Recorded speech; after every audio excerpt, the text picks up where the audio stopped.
I'm coming out. I want the world to know I got something to show you. Hey y'all, I'm coming to you from outside the closet, and today I'm going to show you how to make your own alcohol inks and some little fancy dancy projects. So today you're going to need some last call for alcohol, and you're going to need a Sharpie, because that's how you're going to make your own ink. And you're going to need a turkey baster needle, okay, that you get from the Dollar Tree. Look at that sucker. Holy guacamole. Seriously, this is serious business.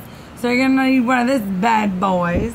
And you're going to need these little storage containers, okay, to put your ink in. And you're going to need your medium of choice. Today I have a tile, and I put a little decal in the middle. But you can have a blank tile, but I put some decals on mine because my inner nasty Lisa Passo, where I learned this from, she had decals on hers, and I want to try it on mine. So this is how I'm doing it. And you also want to have some little droppers or some ringes of some choice. So this is how you make your own alcohol ink. So you definitely want to have gloves, because if not, you are going to look like you definitely squished the rainbow. So make sure you get you some gloves of some sort, otherwise it is going to be disgusting and you are never going to get it off of you.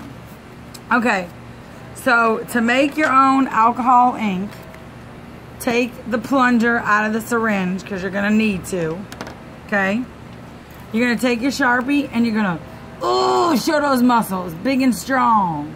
Okay, and you're going to just squeeze it to where you can get the bazinga zanga suckers. You're gonna get the inkwell out, and you just put that wherever, and you just take the ink, and you see how dark it is.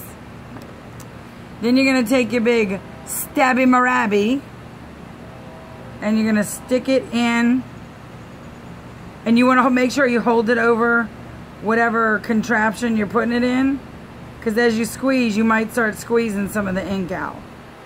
Okay, then you're going to open your alcohol, which might have been good to have it open before you were only one-handed. And I pour just about 30 mils in here, like a whole syringe. Okay, and look, you can see the ink is already dripping out. Now, the slower you push, the darker it gets. So you got to push it nice and slow. Okay, I'm sorry. My head's like a giant jukebox. Alright. So you're going to push nice and slow. And you can see the ink is just steady coming out of your Sharpie inkwell. And you're just going to push very slow so that it's nice and dark. And you can kind of tell your inkwell gets a little bit lighter, so that you know that you're getting all the ink out. And as your ink gets lighter, you want to kind of stop. You don't want it to be too diluted or too alcohol-y. And you want to squeeze as you go to make sure that you're getting all the ink out. Okay? Want to make sure that you squeeze it. Get all the goodness out, and then like dab your hand so that you don't get it all. I mean, this is really messy, so you don't want to think you're walking away from this clean. Looks like me and the Jolly Green Giant got a little friendly.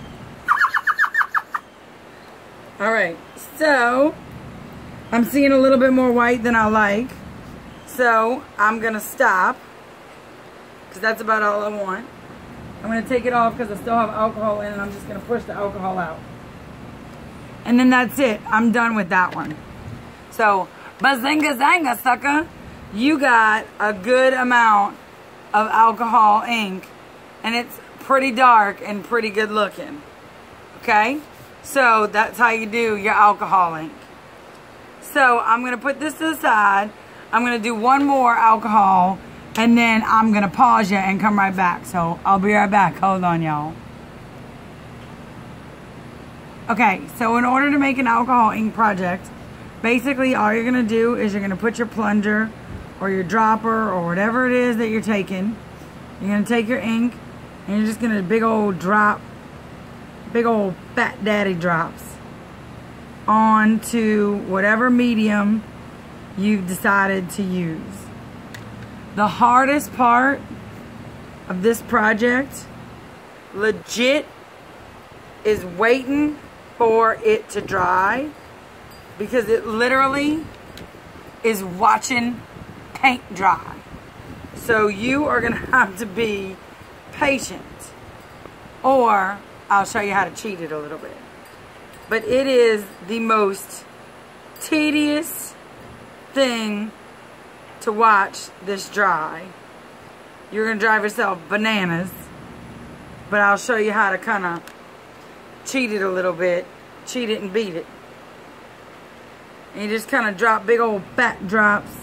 The higher you are, the more like splatter and fat they get. And you just kind of drop them all around.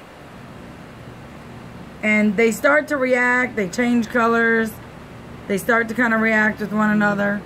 So the way that I learned how to kind of cheat it, to where you don't have to wait 85 years for it to dry, is you take your paper towel, it's very windy, sorry, and you just kind of dab it down on it, and it starts to look amazing. And then you just do that again until you get the desired colors that you want in the way that you want it. Waiting for it to dry is the worst ever. So I'm going to do that a few times, pause it, and I'll come right back to show you the finished product. I'll be right back. Okay, so now it's all dry and I have all the consistency that I want, and it's perfectly dry. So what I'm going to do is I'm going to take my gloves off, and I'm going to take my trusty hook, and I'm going to go at my stencil, and I'm going to pull my stencil off, which looks so good. And I'm going to take my stencil off, hoping that it comes out just the way I want it, which it's looking like it does. And I'm so excited, because if it comes out great. So hold on, I'm going to pause it. What? Bazinga zanga suckers. Y'all have a great day. Be good to everybody.